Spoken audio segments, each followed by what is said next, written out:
Pessoal, vamos seguir o conselho do professor Olavo de Carvalho, investir na cultura, na formação da alta cultura, na intelectualidade, na inteligência, e também vamos investir na nossa busca espiritual. A formação intelectual vem junto com a evolução espiritual. A busca pela verdade sempre passa pela palavra de Deus.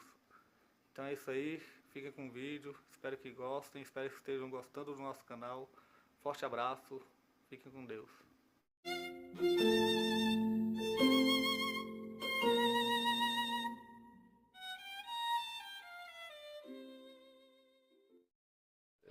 Dar aqui uma satisfação ao Paulo Camargo, que enviou uma carta a respeito do trecho que nós lemos da Meditação Quarta, de René Descartes. Diz ele, a de que, quando ele diz que é impossível a Deus enganá-lo, pois isso testemunharia indubitavelmente fraqueza ou malícia, afirmando que estaria correto para o Deus cristão, mas não muçulmano, e que Deus poderia enganá-lo não por fraqueza ou malícia, mas visando-lhe um bem, salvá-lo, curá-lo de algo ou dar qualquer outro bem de qualquer espécie. Daí prossegue ele. A razão, contudo, parece estar com Descartes. Como o senhor sabe melhor que eu, quando Santo Anselmo, pela prova ontológica, demonstra obrigatória do ser do qual não se pode pensar nada maior, pois se existisse somente no pensamento e não na realidade, não seria o ser do qual não se pode pensar nada maior, não o faz para um Deus cristão, muçulmano de qualquer outra religião, mas para o único ser ou Deus possível. Um muçulmano admitiria que um ser do qual não se pode pensar nada maior que não fosse aquele ao qual ele chama de Allah, que se não fosse o único Deus existente. Não se pode conceber que um ser do qual não se pode pensar nada maior possa utilizar de fraude, embuste ou, como o senhor afirmou, enganar, ainda que visando um bem para o enganado, como sua salvação ou outro benefício qualquer. Bom, então, em primeiro lugar, a questão já está na própria meditação de Descartes, está muitíssimo mal colocada. Por quê? Para haver uma relação de engano ou de fraude, é necessário que os dois seres tenham mais ou menos o mesmo nível de poder. No caso, como a diferença é absolutamente incomensurável, então a relação ou de engano, ou mesmo a relação da sinceridade humana não é possível. Simplesmente é inviável, você não tem como colocar este problema. Quer dizer, Descartes está usando aqui um mero artifício de retórica. Deus não poderia me enganar. Eu digo, o que significa? Se você pensar bem, esta frase não significa absolutamente nada. Porque se o ser humano é imperfeito, e é imperfeito desde a origem, graças ao pecado original, então ele já está no engano. Não é isso? E Deus sabe que ele está no engano. E nós podemos dizer, você pode dizer que Deus sempre faz tudo para que você não se engane? Não. Ele deixa a questão inteiramente na sua mão. Quer dizer, se você é realmente dotado do livre-arbítrio, então Deus não vai interferir. E se você se enganar, Ele vai deixar você se enganar. Ora, deixar o indivíduo se enganar é ou não enganá-lo? Certamente a pergunta não tem resposta. Não é a mesma coisa, mas ao mesmo tempo você não pode dizer que é uma coisa totalmente heterogênea. Então, a relação sendo aí totalmente desproporcional, eu não vejo como colocar esta questão, a não ser como figura de retórica. Então, que Deus me engane ou não me engane é uma frase que você pode montar, mas não é algo ao qual você possa, vamos dizer, uma sentença que você possa preencher de um conteúdo substantivo. Eu não consigo imaginar o que seria, vamos dizer, um ser infinitamente poderoso que me criou e que tem em si o fundamento da minha própria substância. Como que ele poderia me enganar ou deixar de fazê-lo? Eu acho que a coisa não faz o menor sentido, né? Se, vamos dizer, a minha própria inteligência, minha própria consciência, né, provém dele, assim como também a minha fragilidade é permitida por ele, então, a expressão engano ela não faz sentido.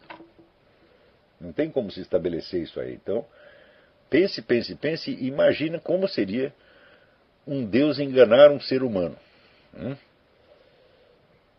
Deus vai infundir propositadamente um erro, tá certo, na mente dele, Isso quer dizer que o indivíduo vai pensar um erro sem culpa nenhuma dele, né?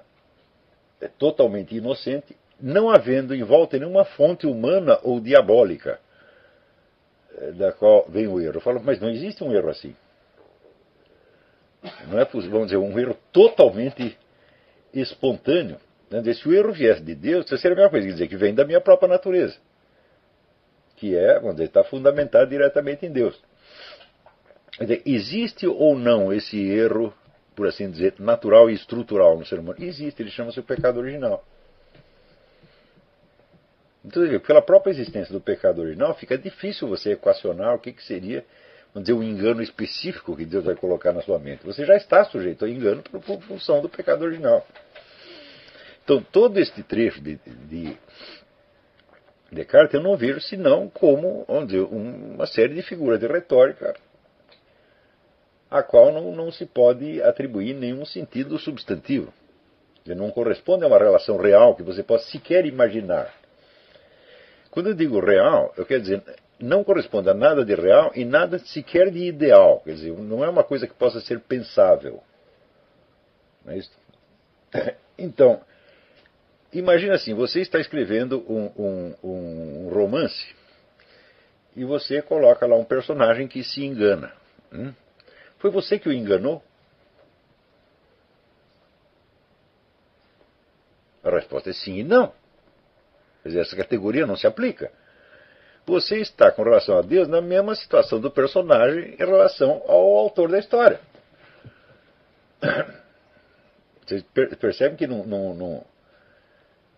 a relação de engano ou de mentira, ela não é concebível aí, tá certo? Nem positivamente nem negativamente. Não faz sentido nem você afirmar e nem você negar. Não é isso? No Corão, quando se diz que Deus vai conspirar para enganar os maus, é também uma figura de retórica. Né? Quer dizer, se Deus permite que o sujeito se engane, isto é a mesma coisa que enganá-lo ou é uma coisa totalmente diferente?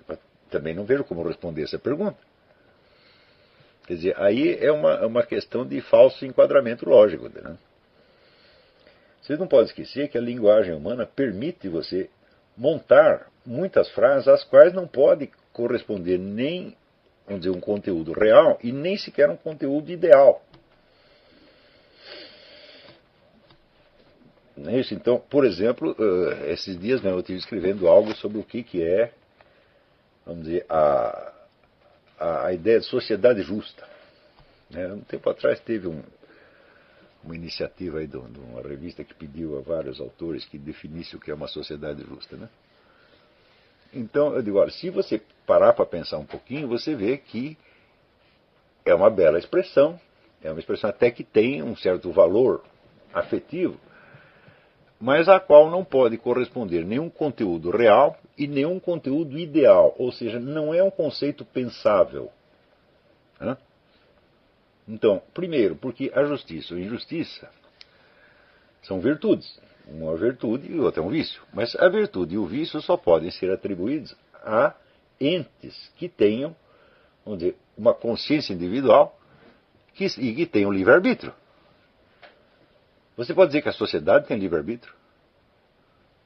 A sociedade, por acaso, é um eu pensante, capaz de virtude ou vício? Fala, não. Quer dizer, o que você chama de sociedade é uma somatória de milhões de ações individuais e grupais que jamais constitui uma unidade, no sentido em que a consciência humana constitui a consciência individual humana constitui uma unidade. Então você atribuir virtudes ou vícios à sociedade já é um problema. O que seria uma sociedade virtuosa? Não é isso? É a sociedade da maior parte das pessoas virtuosa? Eu digo, bom, mas isso corresponde em qualquer sociedade humana, a maioria é virtuosa. Tá certo? Senão seria uma sociedade de bandidos. Né? Além disso, precisa ver se os bandidos são malvados uns com os outros ou só com os seus inimigos, só com as suas vítimas. Não é isso? Dentro de uma entidade mafiosa, você pode ter uma extrema lealdade e honestidade uns para com os outros. Tá certo? Então você vê que quanto mais você tenta dar substância ao conceito de sociedade justa, mais você fracassa. Então, é como se disse, isso é um fetiche verbal. Agora, pior ainda é a ideia de que você pode pegar uma sociedade injusta e transformá-la numa sociedade justa. Tá certo? Essa é uma ideia que todo mundo aceita hoje, mas quando você repara, você vai ver que isso é a expressão de um plano que é materialmente impossível. Porque para você transformar, se a sociedade é injusta, então significa que ela é injusta na sua estrutura, na sua essência, e não só por acidente. Porque se você conceber, idealmente, a sociedade mais justa do mundo, eu digo, não haverá ninguém injusto lá dentro. Isso é impossível, né? Quer dizer, uma sociedade de santos. Né? E mesmo assim, você vai dizer, não existem conflitos entre santos? Existem. Né? Então, quer dizer, a sociedade totalmente isenta do vício seria uma coisa impensável. Então, mesmo uma sociedade definida como justa, teria injustiça dentro dela por acidente. É disso que você está falando quando você se refere, quando você diz que a sociedade presente é injusta? Não. Você não está dizendo que é uma sociedade essencialmente justa, na qual existe alguma injustiça por acidente. Você está dizendo que é uma sociedade estruturalmente injusta. Senão você não falaria em modificar a sociedade. Você falaria somente em saneá-la, em corrigir os seus defeitos, etc., mas não em modificar da estrutura injusta para a estrutura justa. Ora, se a injustiça é estrutural e, portanto, essencial, então significa que a sociedade por si não tem o dom de se corrigir e de se melhorar. Porque se ela tivesse, ela não poderia ser dita injusta estruturalmente. Seria injusta acidentalmente. Não é isso? Assim como você... essa é a diferença que existe, por exemplo, entre um ser humano essencialmente bom, mas que de vez em quando comete algum pecado, até algum crime, tá certo? E uma personalidade psicopática que comete os crimes em série. Esta não pode se modificar a si mesma. Né? Essa não pode melhorar. Para você melhorar, subentende que a força do bem é em você predominante sobre a força do mal. Se a injustiça está na estrutura da sociedade, então a sociedade por si mesma não pode se salvar e não pode se melhorar. Então é necessário uma força, tá certo? Que a modifique. Tá certo? Esta força pode nascer de dentro da sociedade mesmo, mas não pode ser inteiramente determinada por ela. Ela tem que se sobrepor à sociedade. Quer dizer, a força que vai modificar a estrutura da sociedade não pode ser escrava dessa mesma estrutura. Ela tem que abranger a estrutura intelectualmente e ter os meios de ação que lhe permitam destruir a estrutura existente e criar outra. Então você tem que ter um agente que tenha mais força do que o conjunto da sociedade. Ou pelo menos mais força do que o conjunto da sociedade conseguisse aglomerar num certo momento. Que tipo de força? Ele precisaria ter a força do sistema judiciário, a força policial, a força militar e, para sustentar isso, a força econômica. Então significa que para você passar da sociedade injusta para a sociedade justa, você precisaria, durante algum tempo, criar um desnível econômico, um desnível de poder ainda maior do que existia na sociedade injusta. Então, podemos alegar, mas esse desnível de poder será provisório, depois nós repartiremos o poder para todo mundo. Quando você repartirá o poder? Quando a sociedade estiver justa. Mas acontece que a sua presença de governante, tá certo, colocado a uma distância dos governados ainda maior do que existia antes, ela mesma é injustiça. Então isso aí é um círculo vicioso que não termina nunca. Né? Então é a ideia, a famosa ideia da ditadura do proletariado, que depois se dissolverá automaticamente. Isso não aconteceu e não pode acontecer. Por quê? Se a elite revolucionária que está modificando a sociedade entregar o seu poder de volta, acabou o processo revolucionário e a sociedade volta a ser injusta. Ou então, já alcançamos o estado de justiça perfeita, então podemos entregar o nosso poder. Mas acontece que o fato mesmo de você ter o poder já torna a sociedade injusta. Então, é por isso que eu digo que a ideia da sociedade justa, e sobretudo da transformação de uma sociedade injusta numa sociedade justa, não corresponde não só a nenhuma realidade, mas não tem significado sequer ideal. Quer dizer, ela não é que não pode ser realizada, ela não pode ser pensada. Ela pode ser falada, porque você pode juntar quaisquer palavras. Você fala, por exemplo, dragão verde com bolinhas cor-de-rosa. Eu digo, bom, isso é pensável, mas não é realizável. Então, agora você fala o quadrado redondo. Fala, bom, isto não é realizável e nem pensável, é apenas dizível. Não é isso? Ou então, se o sujeito disser, eu não estou aqui. Você pode dizer, mas para dizê-lo você tem que estar exatamente no lugar de onde você está dizendo. Então, isso não é pensável, é apenas dizível.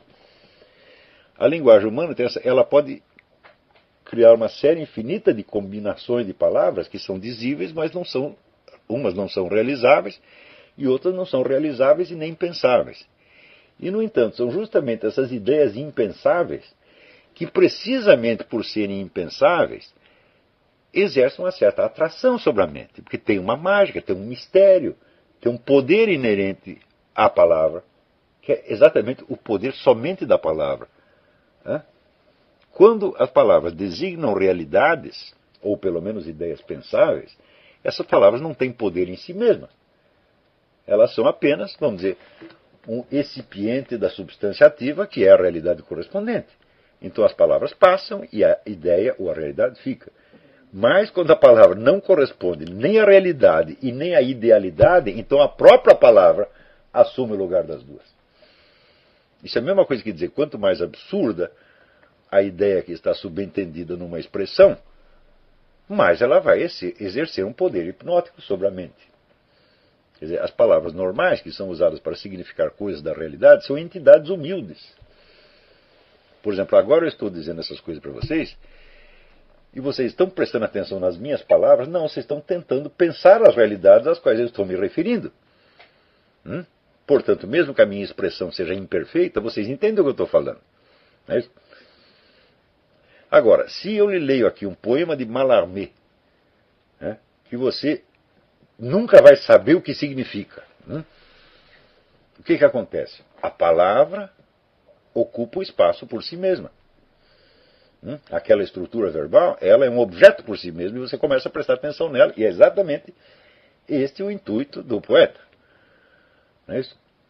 Então, quer dizer, quando uma expressão ela tem este atrativo hipnótico a ponto de se transformar num slogan e mobilizar multidões, é porque ela não significa nada, nem na realidade e nem sequer no pensamento. Tá certo? Do mesmo modo, mutatis mutandis, você vê que esta discussão de se Deus pode me enganar é exatamente assim. A situação de engano, ela não é pensável. Então não faz sentido dizer Deus não poderia me enganar. E nem dizer Deus poderia me enganar. Então, aqui ele diz que eu posso me enganar por quê? Porque eu tenho em mim um certo coeficiente do nada. Quer dizer, eu não sou o ser na sua totalidade. Bom, mas se eu fosse o ser na sua totalidade, eu seria o próprio Deus. E não teria sentido Deus se enganar a si mesmo. Então, eu, por definição, eu tenho um certo coeficiente do nada. Quer dizer, a minha forma de ser é deficiente. Mas, muito bem, ela é deficiente desde o pecado original ou ela já era deficiente antes do pecado original? Qualquer ser que não seja o próprio Deus é deficiente sob algum aspecto.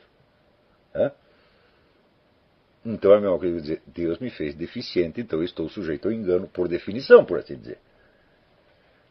Se eu estou sujeito ao engano graças à deficiência estrutural que eu não posso vencer de maneira alguma, tá certo? Então não faz sentido eu dizer que Deus me enganou. Mas também não faz sentido dizer que Deus não pode me enganar, porque eu já estou enganado estruturalmente desde o início. Quando Deus, se você ler na Bíblia, quando Deus cria Adão e Eva, Ele não dá a eles todos os poderes que Ele tem. Portanto, eles já estão limitados ontologicamente. Então, a ideia de que se o arquiteto é perfeito, a obra será perfeita, esta é uma das ideias mais estúpidas que alguém pode pensar. E esse que eu acho um dos problemas graves do negócio do intelligent design. Porque qualquer coisa que Deus produza não pode ser perfeito como ele. Senão ele teria feito outro Deus igual. Então isso quer dizer que em toda a criação existe um elemento de deficiência e, portanto, de absurdidade. Isso quer dizer que no cosmos, onde você procurar um princípio de ordem e perfeição, você encontrará. Mas onde você procurar um princípio de desordem, caos e imperfeição, você também encontrará. Você pode dizer, mas a ordem predomina. Eu digo, é? Como saberemos? Quando tivermos averiguado o último indício de ordem e o de desordem. Ou seja, quando conhecemos o cosmos na sua totalidade, poderemos somar todos os elementos de ordem, todos os elementos de caos e dizer qual predomina. Como nós não podemos fazer isso em hipótese alguma, então esta é uma questão insolúvel. Tudo o que nós podemos fazer é reconhecer que existem elementos de ordem e elementos de desordem. Outra coisa, quando você fala no cosmos, você está se referindo ao cosmos da astronomia, ao cosmos da cosmologia moderna, ou ao cosmos tomado na sua totalidade, abrangendo todos os níveis do ser, incluindo os mundos angélicos. Do qual dos dois você está falando? O primeiro não pode ser um primor de perfeição e ordem por sua própria definição. Não é isso? E o segundo? É no segundo que você vê Deus compensar nas esferas espirituais o elemento de causa e de desordem que existe necessariamente no cosmos físico. Quando se fala do juízo final e da salvação dos eleitos e condenação dos danados, o que Deus está fazendo ali? Ele está reconstruindo a ordem que foi perdida na esfera desta vida e deste mundo. Mas onde se dá o juízo final? E onde será a vida eterna? Claro que Deus fala de uma ressurreição dos corpos. E, portanto, de um retorno à terra. Tá certo? Mas, e nesse ínterim? Onde estão as almas dos eleitos? Você diz vagamente no céu. Com isso você quer dizer que não estão num lugar físico. Lugar fisicamente identificável. Estão, por assim dizer, no Espírito de Deus. O Espírito de Deus faz parte do cosmos? Desde quando? Ele é transcendente ao cosmos. Então isso quer dizer que só existe justiça e ordem perfeita na totalidade do existente, na totalidade do ser. Isto é, no próprio mundo divino e não no cosmos. Está entendendo? Então, quer dizer, o coeficiente de engano existe necessariamente neste mundo. Eu não posso dizer que o engano é totalmente responsabilidade minha. Por quê? Já começam a me enganar quando eu sou criança. Me ensinam coisas falsas. O próprio Descartes disse que lhe ensinaram coisas falsas. O bebê tem a condição de reagir. Quando lhe conta uma história da carochinha, ele pode exercer a dúvida cartesiana em cima da história da carochinha? Ele não tem defesa. Então, quando você chega à idade madura de poder julgar as coisas, você já traz uma multidão de enganos sobre os quais você não tem responsabilidade nenhuma, você não tem culpa nenhuma. A culpa é, vamos dizer, da sociedade, da natureza, do cosmos.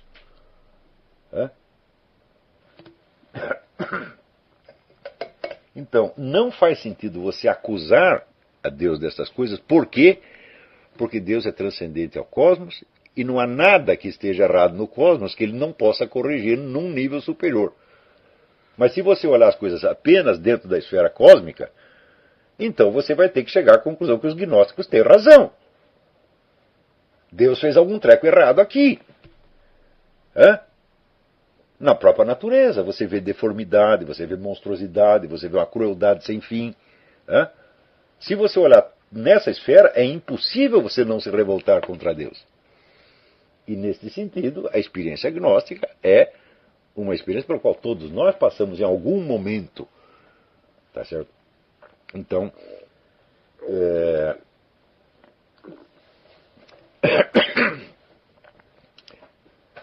nós só podemos falar de justiça divina na escala do ser tomado na sua totalidade, que transcende o cosmos infinitamente.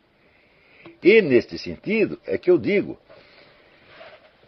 que até a experiência usual, vamos dizer, da fugacidade da vida, né? Quer dizer, tudo flui e tudo está indo na direção da morte, né? E tudo vai para o nada, etc, etc. É uma ideia enganosa. Porque as coisas só podem fluir dentro da escala do tempo, né? Mas aquilo que acontece no tempo, acontece porque também está na eternidade. Nada pode acontecer no tempo que não esteja na eternidade. Mas na eternidade nada passa. É? Nada se extingue na eternidade. Então, o que quer que tenha sucedido na esfera do tempo está conservado na eternidade. É? E, nesse sentido, não existe injustiça, não existe o mal, não existe o sofrimento. O sofrimento só existe na escala do tempo. Está entendendo? Agora, na escala do tempo existe o engano. E você não pode atribuir todos os enganos ao ser humano. Não faz sentido. Se existisse somente a escala do tempo, nós teríamos que dizer definitivamente Deus é injusto, Deus é mau. Nós só não podemos dizer isso por quê? Porque existem outras escalas superiores nas quais nada se perde e na qual o mal não é concebível. Agora, Descartes aqui não está falando da escala da eternidade. Está falando da escala do tempo. E nessa escala do tempo, o simples fato dele limitar a análise à escala do tempo já torna insensata a pergunta se Deus engana ou não. Estão compreendendo? Por isso que até certo ponto as duas respostas são admissíveis. Você pode dizer Deus me engana ou Deus não me engana. As duas coisas não querem dizer nada. Está entendendo? Então, eu não acredito que esta seja, vamos dizer, uma análise aceitável do problema. A não ser como figura de retórica destinada a reforçar a ideia que Descartes está querendo passar de que ele tem uma comunicação direta com Deus, de que Deus é o fundamento e a garantia dos seus pensamentos. Quando nas aulas anteriores eu já expliquei para você, Deus tem a comunicação direta com o eu substancial, não com o meu pensamento. Ao contrário, o meu pensamento é onde acontecem todos os erros, todos os desvarios. Não é isso? E agora, na escala do eu substancial, o engano é muito mais difícil, no mínimo. Mas acontece que o eu substancial, eu mesmo disse, você tem que reconhecer que ele existe e que ele é você, mas ele não é pensável. Para ele ser pensável, precisaria que você o transformasse numa totalidade, de um conjunto de signos, que a sua mente abrangesse como totalidade. Isso não é possível. Eu não posso me pensar a mim mesmo como totalidade, embora eu saiba que eu sou uma totalidade.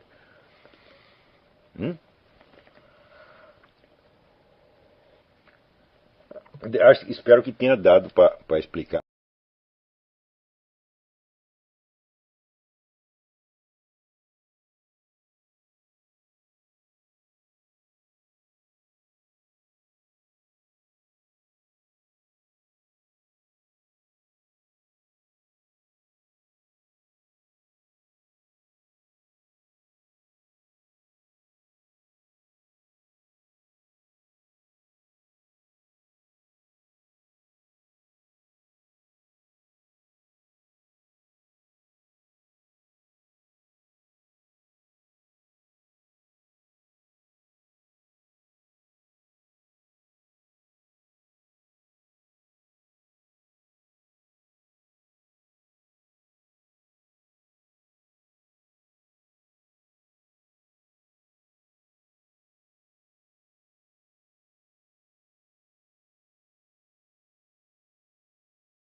E aí, pessoal, gostaram do vídeo?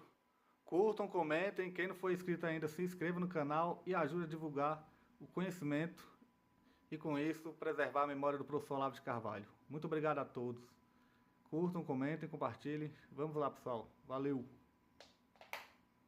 E aí, pessoal, tranquilo? Então, se inscrevam no canal, comentem, curtam, compartilhem. Isso ajuda bastante o nosso canal. Quem quiser ajudar a gente de outra forma, os links estão aí na descrição do vídeo. Temos Apoie-se, tem o apoio coletivo e também quem quiser ser membro ou participar da nossa vaquinha.